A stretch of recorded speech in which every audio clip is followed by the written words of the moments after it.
Hi friends, बरमोस academy के YouTube channel में आपका वेलकम। मैं अरुण कुमार। सभी स्टूडेंट पेरेंट्स को पता है सैनिक स्कूल फॉर्म आउट हो चुके हैं 2025-26 के लिए।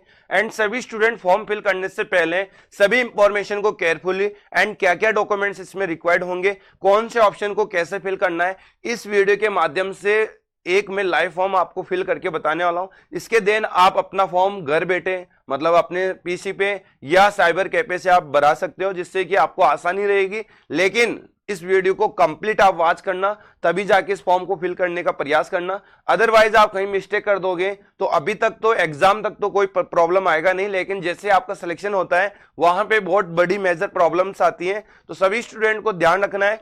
एंड जो स्टूडेंट पेरेंट्स हमारे यूट्यूब चैनल पे न्यू है वो चैनल को सब्सक्राइब कर लीजिए एंड बेल आइकन को ऑन रखें, जिससे कि आपको किसी भी प्रकार का अपडेट होगा, चाहे वो सैनिक स्कूल हो, मिलिट्री स्कूल हो एंड आरआईएमसी, आपको टाइम टू टाइम अपडेट मिलता रहेगा।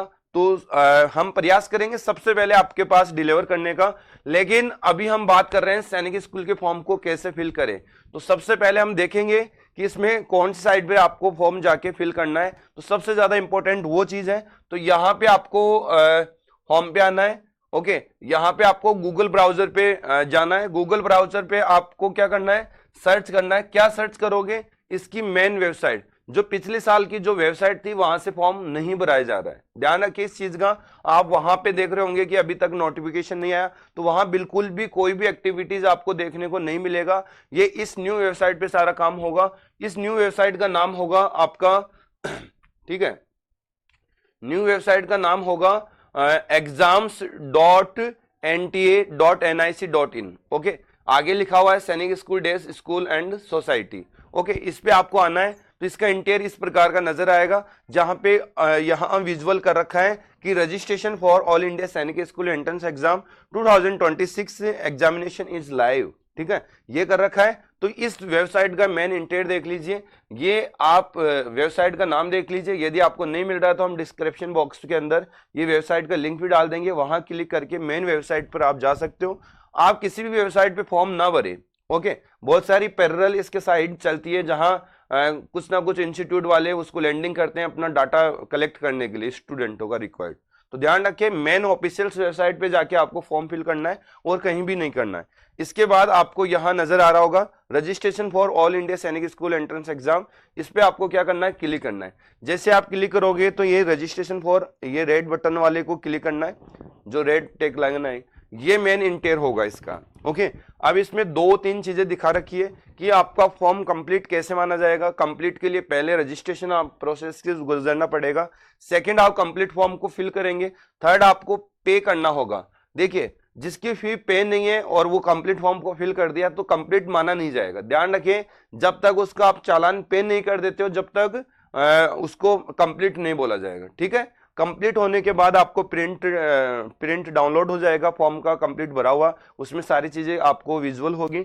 And second, new registration.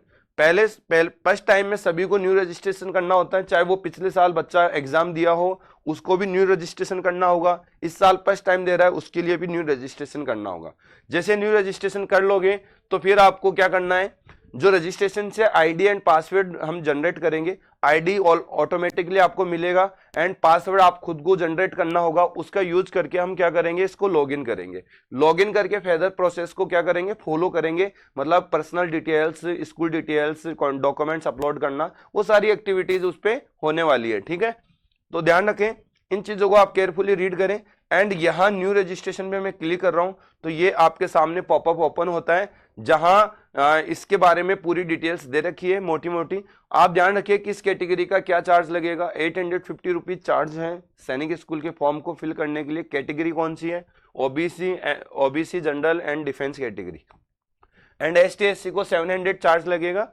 तो ध्यान रखिए, ये चार्ज आपको इसमें सर्विस चार्ज और लगेगा, जीएसटी पेड होके आएगा। ध्यान रखें, आप सोच रहे होंगे कि 850 रुपीज चार्ज लगेगा, इसके साथ और 400-500 रुपये आएगा जो इसका टैक्स जीएसटी चार्ज है, आप यूं समझ लीजिए। इसके बाद हम स्क्रॉल करेंगे, इसको स्क्रॉल करते हुए सारा ये आपको डिटेल्स दे रखा है कि इसमें क्या क्या डॉक्यूमेंट्स आवश्यकता होगी।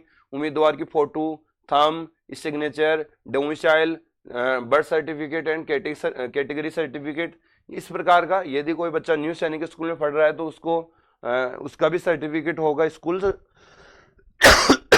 सॉरी स्कूल सर्टिफिकेट भी यहाँ रिक्वायर्ड होगा। ठीक है, आगे हम देखेंगे।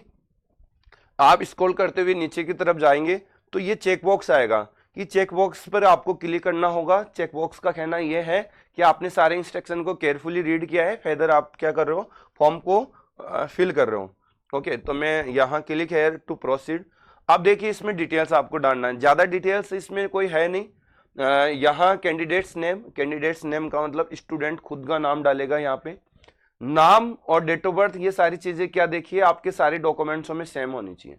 यदि सेम नहीं है तो आप सेम कर लीजिए। ठीक है, ये आगे जाके बड़ी समस्या जनरेट करता है। यहाँ फादर नेम आपको फिल करना है, मदर नेम फिल करना है, डेट ऑफ बर्थ फिल करना है। अब किसी बच्चे का आधार में डेट ऑफ बर्थ अलग है, बर्थ में अलग है, एंड बात करें स्कूल में अलग है। तो मैं बच्चे सभी को ये बोलना चाहूंगा कि जो आपका एक्चुअल बर्थ है उसी के अनुसार आपका स्कूल में होना चाहिए, उसी के अनुसार आधार में होना चाहिए। तो तीनों में सेम कर लीजिए, नहीं है तो आप अभी फॉर्म फिल कर सकते हो, लेकिन उसको आफ्टर आप सेम कर लेना। ठीक है, इसके बाद बात करें जेंडर, यदि बॉय है तो मेल फिल करना है, गर्ल्स है तो आपको फीमेल फिल करना है। इसके बाद यही सेम डिटेल्स को आपस में आपको रिपीट करना है, सेम, क्योंकि ये 2 बार आपको कर रहा है कि ताकि फॉर्म में एरर कम से कम हो, कंफर्म करने। इसके देन आपका जो एड्रेस है वो आपको इसमें फिल करना है। यहाँ पे प्लॉट नंबर जो भी है, एंड सब लोकेलिटी आपकी गली, कोई गली है, मोहल्ला है, उसका नाम डाल दीजिए। मेन लोकेलिटी आप बड़ा स्थान का नाम डाल दीजिए, कंट्री आ जाएगी, स्टेट आ जाएगा, डिस्ट्रिक्ट आ जाएगा, पिन कोड नंबर आ जाएगा। ठीक है, अब इसके बाद आपको ईमेल आईडी डालना है। ईमेल आईडी वही डालना है क्योंकि इस पे ओटीपी जाएगा, और ये लास्ट तक ईमेल आईडी बहुत ज्यादा इंपॉर्टेंट है। मैं सैनिक स्कूल का बात करूं तो बहुत बड़ा रोल प्ले करती है। कुछ बच्चे क्या करते हैं, ईमेल आईडी आज कुछ और दे देते हैं, फिर पता ही नहीं चलता भविष्य में कि सर वो तो ईमेल आईडी है ही नहीं, वो तो पासवर्ड भूल गया। बेटा इस पर जो लास्ट सिलेक्शन वाला टाइम आएगा तो एक्टिविटीज इसी पे आएगा। आपको कोई लेटर भेजा जाएगा तो यहाँ से डिलीवर किया जाएगा जीमेल के माध्यम से। आपको कोई अपडेट मिलेगा सिलेक्शन के बारे में, मेडिकल के बारे में, एनी अपडेट वो आपको यहाँ जीमेल के माध्यम से मिलेगा। ध्यान रखिए कॉन्टेक्ट से ज्यादा इंपॉर्टेंट है जीमेल। तो जीमेल पे ओटीपी जाएगा, वेरिफिकेशन होगा कंप्लीट। हाँ, इसके बाद कंफर्म जीमेल डालना है, मोबाइल नंबर डालना है, कंफर्म मोबाइल नंबर डालना है। एसटीडी कॉलिंग है तो आप डाल लीजिए, बाकी ये ऑप्शनल है, आप नहीं डालेंगे तो भी चलेगा। ये मोस्टली बच्चों के पास नहीं होता तो ये खाली छोड़ दीजिए, आप कॉन्टेक्ट डाल दीजिए।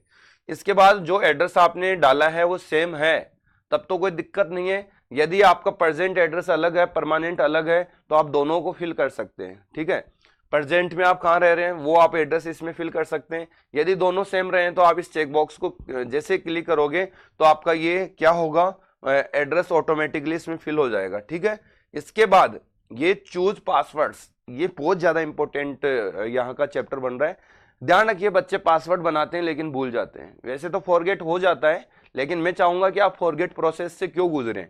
आप पासवर्ड जनरेट कर रहे हो उसको अपनी नोटबुक में लिख के रखिए कि मैंने सैनिक स्कूल का फॉर्म फिल किया था, उसका रजिस्ट्रेशन आईडी ये है, पासवर्ड ये है।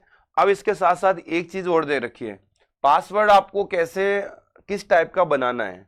ऐसा नहीं कि आप मतलब कलेक्टर बन के एक बड़ा सा पासवर्ड जनरेट कर लिया जो याद ही नहीं है भविष्य में, ऐसा नहीं करना है। पासवर्ड आपको बनाना है, एक स्पेशल कैरेक्टर आएगा जिसमें एल द रेट हो गया, हैच हो गया, स्टार हो गया, इस टाइप का आपको लेना है, डेस हो गया।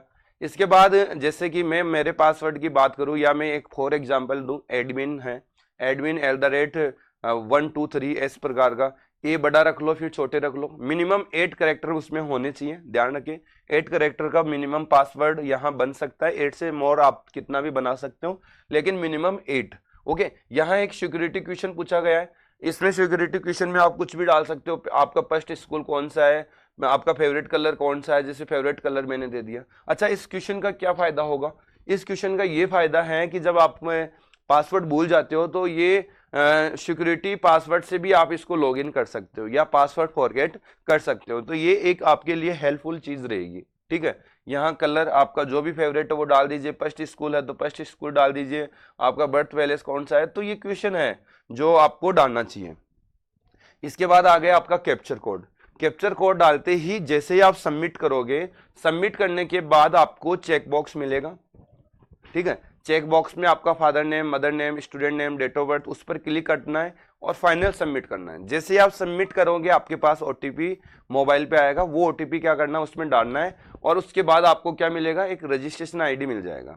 ओके, रजिस्ट्रेशन आईडी मिलने के बाद आपको क्या करना है, जॉब, अब हमारा वो काम बनता है, यहाँ होम कर देता हूँ, जो ऑलरेडी रजिस्ट्रेशन, इसके बाद आपको डायरेक्ट वहां से लॉगिन हो जाएगा। आप इधर पूरा फॉर्म वहां से भी फिल कर सकते हो, लेकिन मैं रजिस्ट्रेशन मेरा खुद का कर रखा हूँ, लेकिन मेरी एग्जाम नहीं लेते हैं। इच्छुक बहुत हूँ एग्जाम देने के लिए, लेकिन आपकी एज में आपको एग्जाम देना पड़ेगा। हर एक क्या होता है चैप्टर समय अनुसार मिलता है, समझ में आ गया।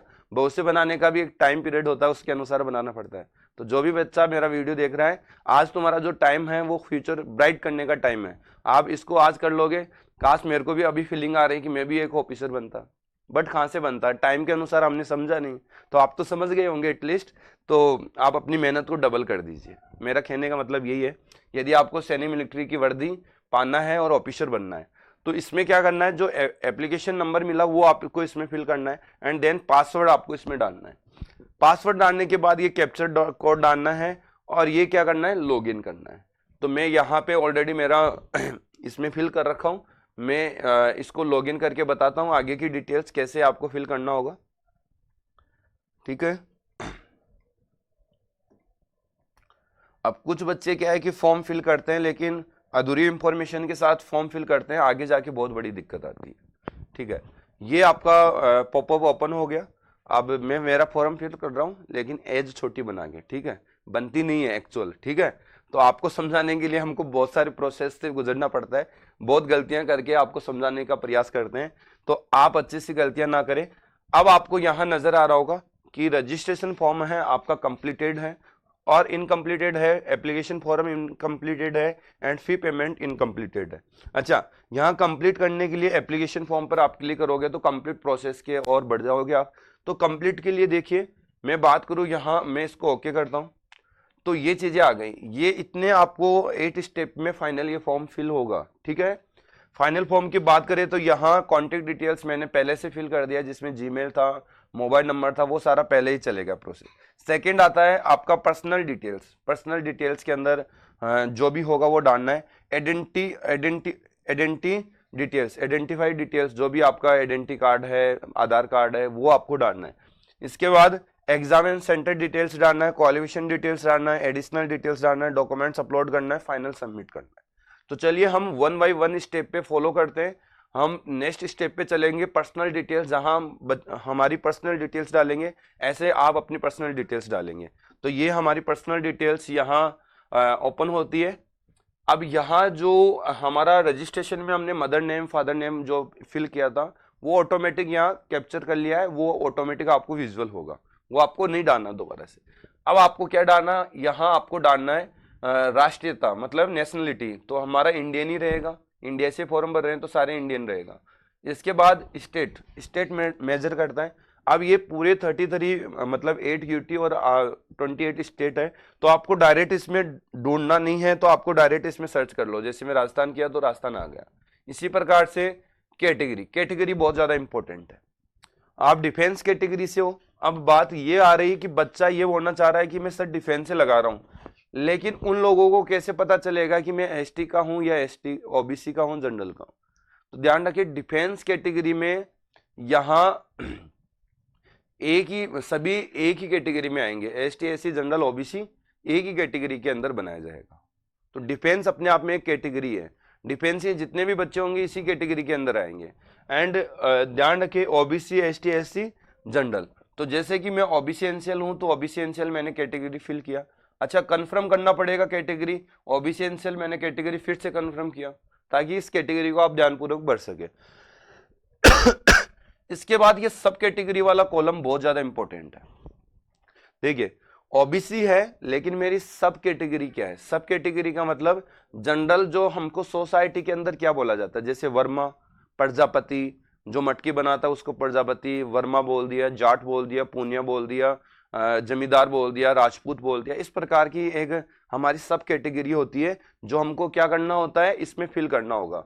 तो ओबीसी के अंदर आप सर्च करिए, तो इसमें सारी चीजें दे रखी है। ओके, ये ओबीसी में ही खुलेगा, जनरल कैटेगरी में नहीं खुलेगा, ध्यान रखिए, जनरल में नहीं खुलेगा, ओबीसी में खुलेगा नहीं, एसटी में खुलेगा नहीं, एससी में खुलेगा। ये ओनली फॉर आपका ओबीसी एनसीएल कैटेगरी आप सेलेक्ट करोगे उसी में खुलेगा, ध्यान रखिए। तो जैसे कि मैं इसमें कुमार, ओके। जो भी है मैं कोई भी सिलेक्ट कर लेता हूँ, पर्टिकुलरली मैं ढूंढूंगा मेरी जाति, तो मैं पता नहीं क्या हार निकले के आएगा, मेरे को खुद को पता नहीं, तो आप अपने गार्जियंस को जरूर पूछ के फील करें, क्योंकि ये गार्जियंस को ही पता है। आजकल तो सारा ये जाति वाला मुद्दा है, खत्म हो गया धीरे धीरे। अब बात आ गई है मतलब अपनी कैटेगरी पे, ओबीसी एसटी एससी जनरल पे। तो ये इस प्रकार से आपको ये करना है। आपकी फादर एंड मदर की दोनों की मिला के एनुअली इनकम, क्योंकि यहाँ बोला गया है एनुअली फैमिली इनकम, वो आपको फिल करना है। ओके, तो जैसे कि मैंने यहाँ फिल कर दिया।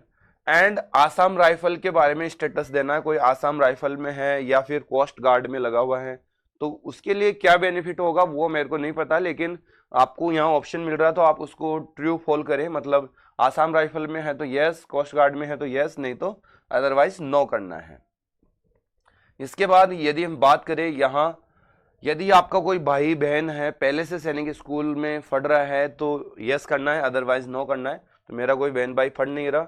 इसके बाद यदि मैं बात करूं मेरे को इस सैनिक स्कूल के फॉर्म के बारे में कहाँ से पता लगा, तो ये ऐसा नहीं कि आपको फाउंडेशन है मैं याद करूं कि भाई मेरे को सरवण सर के यूट्यूब के माध्यम से पता चला, बरमोस के माध्यम से पता चला, न्यूज़पेपर से, ऐसा कुछ नहीं है।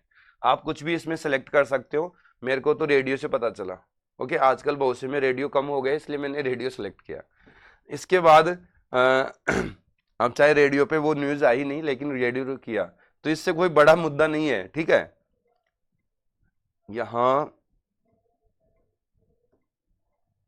वही, ठीक है, ये कैप्चर कोड को अच्छे से करना है और सेव एंड नेक्स्ट करना है। तो इस पे ये चेक बॉक्स आएगा, इसको यस करना है, ठीक है। तो हम नेक्स्ट फेदर ऑप्शन में चले गए, जहां पहचान का आपका विवरण देना है, आइडेंटिटी टाइप्स ऑफ डिटेल्स देना है कि आपकी पहचान के लिए क्या आइडेंटिटी प्रूफ देना चाहते हो। तो इसमें इतने आइडेंटिटी प्रूफ है, आप देख लीजिए। आप आधार दे सकते हो, डिजी लॉकर से आप कोई भी डॉक्यूमेंट्स यहाँ उठा सकते हो, इंडियन पासवर्ड नंबर दे सकते हो, राशन कार्ड दे सकते हो, एनी अदर आईडी जो भी हो, और पेन नंबर आप दे सकते हो, ठीक है। तो आप कुछ भी दे सकते हो। आपके आधार कार्ड में भारी मिस्टेक है, आप देना नहीं चाहते हो, तो स्कूल आईडी से भी आप फॉर्म फिल कर सकते हो। आप चाह रहे हो कि आपके पास आधार कार्ड भी नहीं है, स्कूल आईडी भी नहीं है, तो राशन कार्ड का आप नंबर लगा दो। कुछ ना कुछ पहचान के लिए देना पड़ेगा इसमें, ठीक है। आप नो करके नहीं कर सकते। तो मैं यहाँ पे मैं स्कूल आईडी चूज कर लेता हूँ, ठीक है। अब जैसे आप इसको सेलेक्ट करोगे तो ये पूछेगा कि भाई उसका कोई तो विवरण होगा, उसका नंबर होगा, वो आपको यहाँ फिल करना होगा। तो यहाँ पे वर्तमान फोटो पहचान आईडी दर्ज करें, आईडी पहचान में दर्ज कर रहा हूँ, तो यहाँ पे दर्ज करूंगा तो मैं यहाँ नंबरिंग डाल देता हूँ 1 2 3 4 5। ओके, 1 2 3 4 5 मैंने मेरा आईडी प्रूफ डाल दिया। इसके बाद आपको क्या करना है, ये कैप्चर डालना है, ठीक है। मैं तो आपको ये डमी टाइप से फॉर्म फिल करते हुए बता रहा हूँ, और ये वीडियो लंबा जरूर होगा लेकिन आपकी डिटेल्स को पूरा कवर करेगा, क्योंकि इसके बाद आप आसानी से फॉर्म फिल कर सकते। इसके लिए मेरे को थोड़ा स्लोली समझाना पड़ रहा है, नहीं तो मैं इसको फास्ट कर सकता था, लेकिन उससे आपको समझ में नहीं आएगा। हम नेक्स्ट फोर्थ टाइप्स पे पहुंच गए, जहां आपको एग्जाम सेंटर को यहाँ करना होगा। सबसे पहले कि आप क्लास कौन से के लिए फॉर्म फिल करें। देखो, 2 क्लास के लिए फॉर्म फिल होता है, क्लास 6 एंड क्लास 9 के लिए। तो यहाँ क्लास 6 के लिए मैं फॉर्म फिल कर रहा हूँ, ठीक है। क्लास 9 के लिए करोगे, अब कुछ बहुत सारे बच्चे ऐसे हैं कि सर आप 9 के लिए बताते नहीं हो। बेटा 9 के लिए बच्चे कम है, इसलिए मैं 6 को ज़्यादा प्रमोट करता हूँ, इसीलिए, ठीक है। आप तो मैच्योर बच्चे भी है, समझ भी जाते हैं। अच्छा, इसमें आपको बताना है कि आप यदि वर्तमान में कोई भी न्यू सैनिक स्कूल में पढ़ रहे हैं, उसी बच्चे के लिए है, तो सभी मोस्टली बच्चों के लिए ये ऑप्शन नो रहेगा, ध्यान रखिए। क्योंकि न्यू सैनिक स्कूल में पढ़ने वाला सारे इसका फंडा जानता, वो इसमें जाएगा कि नहीं जाएगा, इसको भरेगा कि नहीं भरेगा, उसके ऊपर डिपेंड है। तो यहाँ मैं नो करने वाला हूँ। इसके बाद यहाँ बात करें आपका पसंदीदा सैनिक स्कूल, यहाँ पे एक गवर्नमेंट सैनिक स्कूल सेलेक्ट करना है जो गवर्नमेंट के 33 है। समझ में आ गया, जो आपको ई काउंसलिंग के माध्यम से भी फर्स्ट वैरायटी पे रहेगा। तो ये एक अच्छा सैनिक स्कूल आप चूज कर लीजिए जो आपका फेवरेट सैनिक स्कूल है। तो मान लीजिए मैं यहाँ पे चूज कर लेता हूँ चित्तौड़गढ़, हमारा राजस्थान का तो चित्तौड़गढ़ ही है, तो मैंने चित्तौड़गढ़ किया। एंड परीक्षा का माध्यम, देखिए यहाँ पे 13 लैंग्वेज ओपन होगी, क्लास 6 के लिए फॉर्म फिल करेंगे तो आप 13 लैंग्वेज में किसी भी लैंग्वेज में पेपर दे सकते हो। बात करें यहाँ क्लास 9 के लिए, तो एक ही लैंग्वेज ओपन होगी, इंग्लिश, क्योंकि इंग्लिश मीडियम से ही पेपर लगता है। तो यहाँ मैं इंग्लिश लैंग्वेज सेलेक्ट करूंगा। यहाँ पे एग्जाम सेंटर, देखिए आप चारों सेंटर राजस्थान के ले सकते हो, आप अपने स्टेट के ले सकते हो। तो इसमें आपको क्या करना है, ऐसे स्क्रॉल कर करके नहीं करना है, डायरेक्ट आप टाइप करो राजस्थान तो ऊपर आ जाएगा राजस्थान। राजस्थान के अंदर जो भी सीटियां रहेगी एग्जाम सेंटर के लिए अलॉट की गई है वो यहाँ दिखेगी। तो मैं जयपुर करूंगा। सेकंड पे हम क्या करेंगे बच्चा, सेकंड पे भी हम राजस्थान का ही सेंटर लेंगे, ठीक है। इसमें जो भी होगा पास में मेरे नज़दीक नियर बाई यहाँ पे आएगा। तो मेरे पास तो बीकानेर होगा, थर्ड राजस्थान, ठीक है। ये हम फिर से झुंझुनू ले लिया और यहाँ राजस्थान, ठीक है। और ये आपका कोई सा भी ले लो एक, ठीक है, जोधपुर। तो ये मैंने ले लिया। इसके बाद ये ज़्यादा इम्पोर्टेंट है कि फादर का क्या बिजनेस है, क्या जॉब कर रहे हैं, उसके बारे में आपको देना है, व्यवसाय उसका, ठीक है। तो हमारे फादर तो एग्रीकल्चर करते थे, आपके फादर जो भी कर रहे होंगे वो आपको देना है। अच्छा, उनकी क्वालिफिकेशन क्या है, देखिए मैट्रिकुलेट मतलब होता है 10वीं, ओके 10वीं। और ग्रेजुएट आप जानते हो, पोस्ट ग्रेजुएट उसके बाद का, ओके। डॉक्टर अदर, अदर होगा तो आपको लिखना होगा, इनमें कोई भी नहीं है जैसे, तो अदर करिए आप, ठीक है।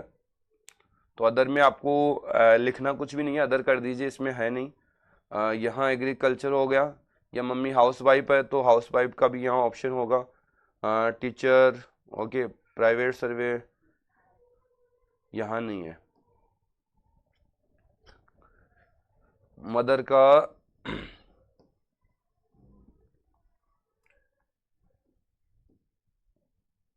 इसमें देखिए,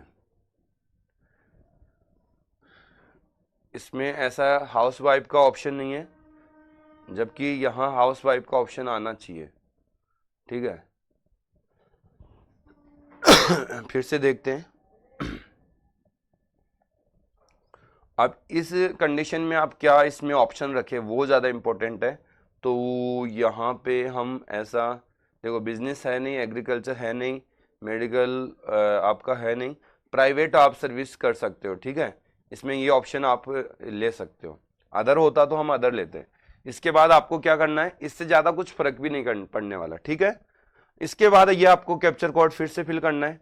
तो कैप्चर कोड देखिए क्या क्या है, 1ED771, ओके, 1ED771, ठीक है। अब आपको क्या करना है, नेक्स्ट हम प्रोसेस पे फॉलो करेंगे। तो यहाँ सेव, देखिए जब भी आप सेव एंड नेक्स्ट करोगे तो ये पॉपअप ओपन होगा कि are you sure you want to submit this session. तो हम क्या करना है, इसको यस करना है। जैसे यस करोगे तो आपके पास हम 5th एडिशनल में चले गए, जहां पे आपको अपनी क्वालिफिकेशन डालना होगा। क्वालिफिकेशन डिटेल्स देखेंगे। क्वालिफिकेशन डिटेल्स में आपको क्या करना है, यहाँ पे देखिए 5th क्लास वाले बच्चों के लिए ये नॉट एप्लीकेबल ही आएगा, तो आप इसको नॉट एप्लीकेबल कर दीजिए। अब आप यूं मत सोचिए कि सर मेरे को 5th की डिटेल्स नहीं डाले, लेकिन जो बच्चा 9th के लिए अप्लाई कर रहा है तो उसको 8 की डिटेल्स यहाँ देना होगा। ध्यान रखिए इस बात का, ये पॉइंट सबसे ज्यादा इंपॉर्टेंट है। यहाँ पे कैप्चर कोड डाल दीजिए। ये हर साल ऐसे ही करना होता है, नॉट यहाँ करना पड़ेगा। 63 0 ओके, यहाँ पे होगा BG0, ठीक है। जैसे आप सबमिट करोगे फिर से ये पूछा जाएगा तो आपको यस करना है, ठीक है। आप नेक्स्ट चले गए एडिशनल डिटेल्स। एडिशनल डिटेल्स में आपको कोई बच्चा सेकंड अटेम्प्ट में अपेयर होता है तो उसको यहाँ डिटेल्स देना होता है। जो ओनली फर्स्ट टाइम एग्जाम में बैठ रहा है उसके लिए इसमें ऑप्शन में नो नो रहेगा। जो एग्जाम दिया है उसके लिए यस करना पड़ेगा, फिर उसको रोल नंबर देना पड़ेगा, ओके, क्लास का नेम देना पड़ेगा, सेक्शन एग्जाम कौन सी ईयर में दिया वो आपको देना पड़ेगा, ठीक है। तो यहाँ पे नो कर दीजिए। तो यदि आपने दी है एग्जाम पिछले साल तो यस करना, कुछ ना कुछ तो बेनिफिट होगा, क्योंकि आप सीनियर स्टूडेंट में आप उसका नाम आ जाएगा।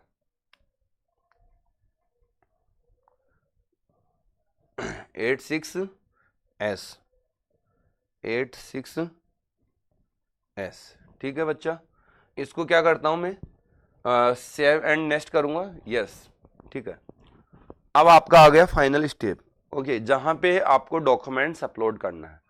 बच्चा डॉक्यूमेंट्स का स्पेशली ध्यान रखिए, आपका फोटो होना चाहिए वो जेपीजी फॉर्मेट या पीईजी होना चाहिए, जेपीजी फॉर्मेट का होना चाहिए, मेरा कहना ये है।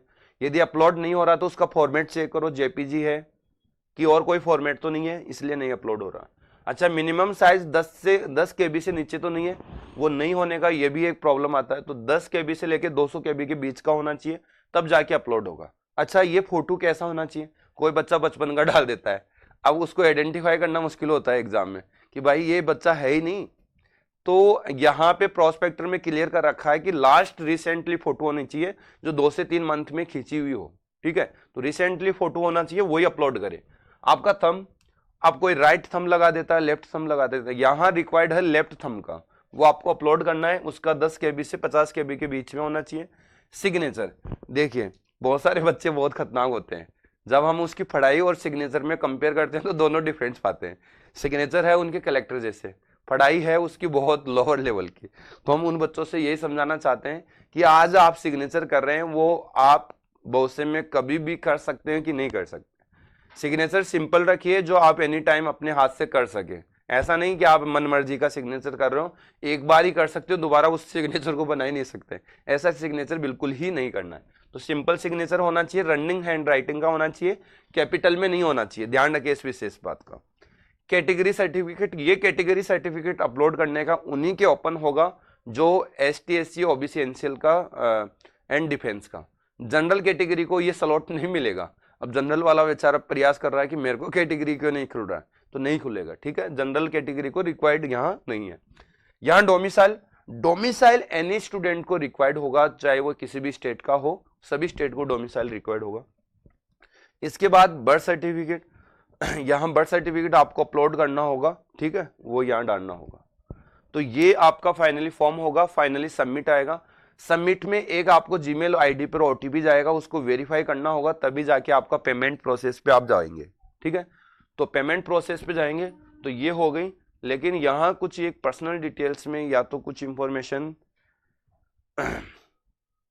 हाँ, ये ध्यान रखिए कि स्टेट ऑफ डोमिसाइल, जैसे कि कोई बच्चा अभी जम्मू का है, राजस्थान में रह रहा है, वो राजस्थान डाल देता है, इसका मतलब ताल्लुक है कि आपका डोमिसाइल कहाँ का है, आप परमानेंट रेजिडेंसी आपका कौन सा है, वो यहाँ डोमिसाइल का स्टेट का कोटा मिलेगा।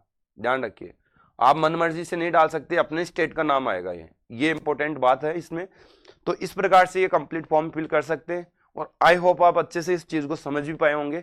मेरे हिसाब से आपको बिल्कुल डाउट नहीं रहा होगा इसमें किसी भी प्रकार का। बाकी मैंने सारे स्टेप बताए, जो आगे का स्टेप है, एक स्टेप रहेगा उसमें जीमेल पे वेरिफिकेशन OTP जाएगा, उस OTP को डाल के आप वेरीफाई कर लीजिए, फाइनल आपका पेमेंट पे होगा, ठीक है। मैं डाल के नहीं बता सकता क्योंकि टाइम ज़्यादा लगेगा, और वैसे भी टाइम ज़्यादा हो चुका है, आधे घंटे का ये टाइम लग गया इस फॉर्म को फिल करने के। लेकिन ये इंफॉर्मेशन आपको बहुत सटीक और सही है, जो आपके फॉर्म को आप एक्यूरेसी के साथ फिल कर सकते हो। जैसे नेक्स्ट वीडियो में एग्जाम की डेट अनाउंस हो या एनी कोई भी अपडेट होगा तो हम यूट्यूब के माध्यम से आपके साथ शेयर करेंगे। जितने समय के लिए मेरे को दीजिए इजाजत। जय हिंद, जय भारत।